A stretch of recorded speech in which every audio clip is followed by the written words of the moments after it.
Thank you, David. Well, it's really an honor to be with all of you all, and congratulations, President McFadden, on your new position. There's not a person that I know who is not only as qualified as David or as the right person for this job than David because of, number one, his knowledge of the university, but more importantly, his passion and love for this institution, and congratulations to you. And Barbara, thank you very much for your leadership here. It's good to be back with you here. And to you, to April, to Dr. Vickers, and to Rick, thank you all for your service to our country. So honored to be with all of you all to celebrate and dedicate this new Veterans Education Transition Support Center at EKU. Barbara got a chance to show this to me when it was in its first stages of being put together. And on behalf of my colleagues on the House Veterans Affairs Committee, and in particular, my colleagues on the Economic Opportunity Subcommittee of that committee, I want to congratulate all of you all for putting the focus on helping our veterans and our heroes transition into civilian life, not only with dignity, but in a way that honors their service and in a way that allows them to continue to serve their country in this Commonwealth. To the Jaggers family here today, thank you for being here. What an honor it is to have the Jaggers Room continue to serve EKU students through this new VETS Center. You know, this important space will give our veterans a place on campus to receive services, guidance, and resources from the university, and be able to engage with the fantastic team, Barbara's team, in the Office of Military and Veterans Affairs. This space will allow our veteran and military students a place to find that camaraderie that they know so well from their time serving our country. EKU is a model institution for incorporating veterans into its student body. EKU has the highest veteran and military student population in the state and consistently ranks as the top school in Kentucky for Best for Vets. EKU does not stop at supporting only active duty veterans, but truly distinguishes itself by recognizing that members of the Reserve and National Guard are a vital part of the military as well as their families. And I just got a chance to meet Summer, who serves in the Guard and is the president of the Students for Veterans here. This new space will create a community for all who have served and are currently serving. The fall 2020 enrollment of the university really speaks for itself.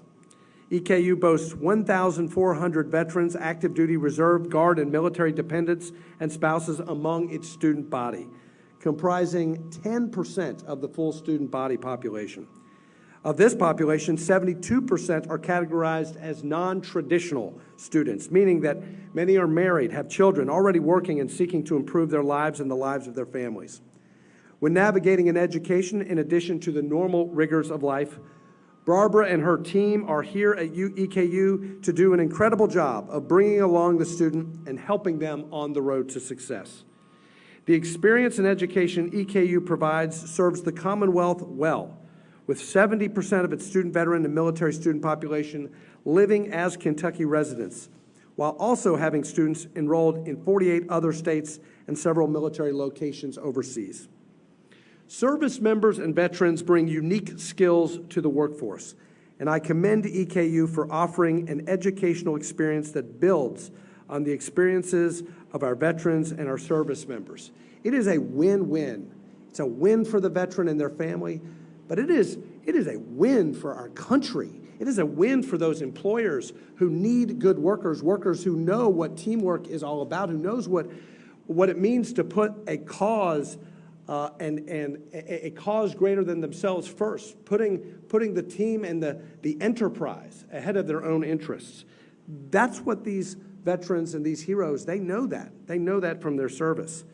Popular programs like aviation, business, homeland security, criminal justice, occupational safety, psychology, social work, nursing, and emergency management, among others, attract our student veterans and service members, and they are needed in our workforce. And that's why last year I introduced H.R. 2196.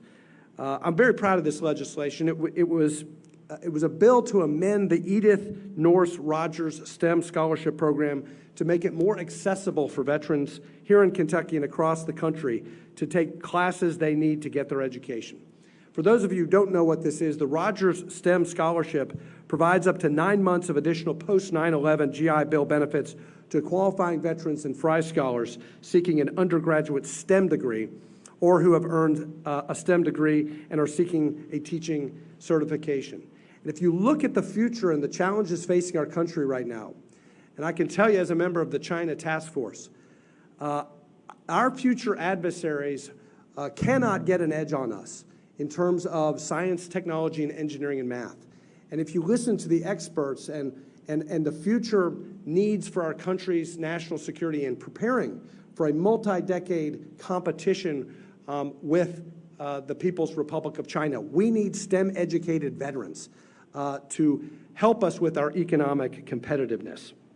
This bill made a necessary and timely change to the eligibility requirement for the Rogers STEM Scholarship Program, amending the required 128 credit hours to a much more common 120 credit hour requirement. Thankfully, my colleagues in Congress and the President saw the need to fix this error, and our bill was signed into law by the President on July 31st of last year. Since the passage, we have already seen students right here at EKU and across the country take advantage of this program. I was fortunate enough to be here in January and meet James Birdsong, an online student at EKU who received the scholarship. James served in the U.S. Army from 2002 to 2006. During that time, he served in Operation Iraqi Freedom and then joined the Kentucky National Guard. He is yet another example of how EKU meets the students where they are in order to provide them with an education. And more recently, during this pandemic, I was proud to be a co-sponsor and support H.R. 6322, the Student Veteran Coronavirus Response Act of 2020, which was introduced by House Veterans Affairs Committee Ranking Member Phil Rowe and the Chairman Mark Takano. This bipartisan legislation was vital for student veterans like those enrolled here at EKU, for it made certain that student veterans on the GI Bill did not see a reduction in their housing and work payments when classes went online or when other schools closed for the semester. This legislation allowed student veterans in work-study programs to still receive payments even if they were unable to reach their place of employment due to COVID-19, and allows student veterans to have their educational entitlements restored or extended if their campuses closed or veterans were forced to withdraw due to COVID-19. I'm grateful that the Senate passed this bill unanimously. Thank you to Senator McConnell, Stephanie, for that, and to President Trump, who signed it into law in April of this year. We must ensure that our veterans receive the full benefits they have earned while colleges and universities figure out the new normal for instruction and learning.